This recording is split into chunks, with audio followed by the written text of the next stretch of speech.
Brez doma. Poletje je bilo ob tistem času, ko so bežali ljudje iz mesta kakor iz goreče Sodome. Po zaprašenih mestnih vrtovih, v žarkem soncu, v sivem dimu venečih, umirajočih, po gostilniških dvoriščih, zatohlih, z oluščenim, golim zidovjem obzidanih, v vročo senco na trotoarju pred praznimi kavarnami smo se skrivali mi, ki ni bil za nas ustvarjal Bog zelenih pokrajin tam zunaj. Ob tistem času sva sedela sama na gostilniškem vrtu. Mračilo se je že, zrak je bil gorak in miren. Še letos pojdem dol, je dejal moj prijatelj in mi ni pogledal v obraz. Zdaj le še ne moram, malo pozneje, čez mesec dni ali pa še prej. Dolgo že nisem bil doma in zdi se mi, kakor da je domovina že zmerom bolj daleč, že bi moral zasenčiti oko, da bi jo videl, kako se blešči v daljavi, tako svetla, vsa bela. Vsako minuto gre zasežen od mene in bojim se, da mi nazadnje popolnoma ne izgine izpred oči. Zato moram brzo njo, moram dol in pojdem še letos. Sanjal je o domovini kakor o svoji ljubici, zvesti mladenki. Sanjal je popotnik, ženin, hrpeneč v tujini. Glas se mu je tresel, ko mi je pripovedoval, da pojde kmalu, morda že čez mesec dni. Govoril je in nekaj neizmerno lepega je ostajalo pred njim. Obrazi, ki je bila na njih vsa rosna, ljubezniva lepota njegove mladosti, zelene pokrajine, zlata polja, valujoča v toplem vetru, bele cerkve na holmih in iz stolpov velikonočne pesmi, in vitko dekletce z rdečimi lici in velikimi očmi in prva otroška ljubezen, vse je še tam, kakor je bilo. Tisto sonce, ki je takrat veselo sijalo ni in njemu in vsi lepi božji zemlji, stoji še zmerom na nebu in beli oblački lete in pod njimi beže preko travnikov sence, kakor sanje. Lica so mu bila zardela, gledal je motno in nemirno. Njegovo globoko domotožje, polno slasti in bolečine, je objelo mene samega, stisnil mi je srce kakor v čudnem strahu. Takrat je nosil oguljeno suknjo in ni bil obrit. Redke rumene kocine so mu poganjale po obrazu. Slikar je bil, toda moč njegova je bila šibka, lahka, v vetru omahujoča. Moč brez doma, nestalno blodeča, iščoča, naprej hrpeneča, ozirajoča se plaho po poti nazaj. Kadar sem stal pred njegovimi deli, se ni vzradostilo moje srce. Hotela so govoriti in so jecale nerazumljive besede. Ozrl sem se nanj in sem spoznal, da delo ni bilo izraslo iz njegovega srca. Slab je bil in boječ kakor otrok in si ni upal, da bi pokazal ljudem lepoto, ki je bila v njegovem srcu. Niti o svoji domovini, o svojem domotožju, o svoji sladki bolečini ni govoril. Bilo ga je sram, tujca na vsem božjem svetu, da bi pripovedoval o domovini, ki je sam ni poznal. O bajni 9. deželi, če bi govoril v jeziku, ki ga sam ni razumel, ki ga je slutilo komaj koprneče srce.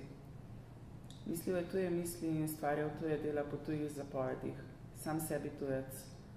Takrat sva se ločila in sva šla vsak po svojih potih in se nisva srečala 5 let.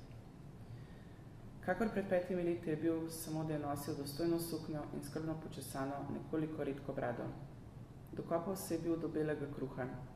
Videl sem njegova dela, ustvarjena so bila po drugih zapovedih, ki niso bila prejšnji čisto nič podobne. Samevalo je drevo na previsokem hribu in kakor stenko bilko so se igrali vetrovi z njim. Slab in mehak je bil kakor prej in čas, ki je prinašal vsako uro nove evangelije, ga je gnetel kakor testo. Samojočega, omahujočega. Samo časih, iz barve, iz črte, hipen pogled iz zaspečih trepalnic, je zasijalo nekaj neznanega, toplega, zatrepetala je lepota, ki je bila v njegovem srcu in ki si ni upal, da bi jo odprl duri. Ali si bil kaj doma, sem ga vprašal?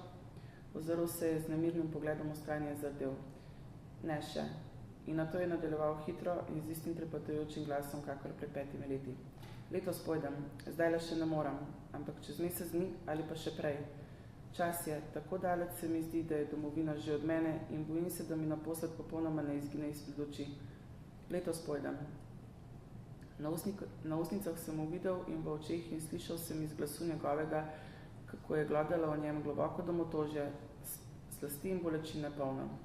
Toda nič več ni bilo v njegovem glasu tistega tihega, skoraj veselega zvoka, izupanja porejenega. Nič več ni bilo vere v njegovih očeh. In spoznal sem in prestrašil sem se, ko mi je pripovedoval. Nekoč, pred lanskim je bilo, že v pozni jeseni, sem se bil že čisto napravil. Stanovanje sem bil že odpovedal, vse sem bil že pospravil in bil sem že na kolodvoru. Omotica mi je bila obšla, potekal sem se kakor pijan, solze so mi tekle po licih, ali od sreče, ali od žalosti. In ko sem bil na kolodvoru, sem se vrnil, sam nisem vedel zakaj, kakor da bi me bil kdo poklical z ukazujočim glasom. O, prijatelj, in šel sem kakor hudodelec, nikomor nisem pogledal v obraz. Žal mi je bilo potem in bolan sem bil. Toliko trpljenja je bilo v njegovem pripovedovanju, da mi je bilo samemu težko pri srcu. Strah me je bilo. Ločila sva se in gledal sem za njim, ko je šel počasi po široki, vroči cesti proti predmestju. Privezan je bil z močno vrvjo in se ni mogel ganiti, ni se smel. Če bi stopil v kupe, bi ga potegnilo za vrat in za roke v znak nazaj na peron. Ne dalje tujec, popotnik brez doma, vel list na valovih. Zasenči si oko, gledal daleč v obljubljeno deželo, umirajo v koprnjenju. Ne dalje, in če bi preromal vso Božjo zemljo od izhoda do zahoda, ne bi našel doma nikjer, zakaj ni ga v tvojem srcu. In koprnjenje je glodalo zmerom globje, na obrazu so se poznala znamenja bolečine in stokajo v sanjah.